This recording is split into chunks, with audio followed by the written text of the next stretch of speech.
शानदार करियर पर मुबारक हो भाभी। सानिया ने इमामुल हक को क्या जवाब दिया।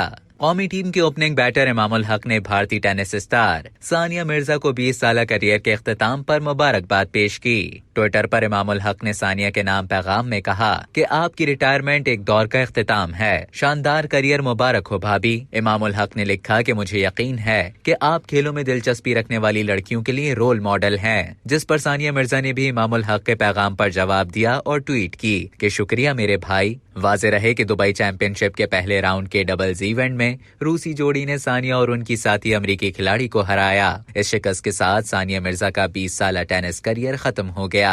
अब तक के लिए इतना ही। मजीद खबरों और न्यूज अपडेट्स के लिए डेली जंग के यूट्यूब चैनल को सब्सक्राइब करें और फेसबुक के पेज को लाइक करना ना भूलें।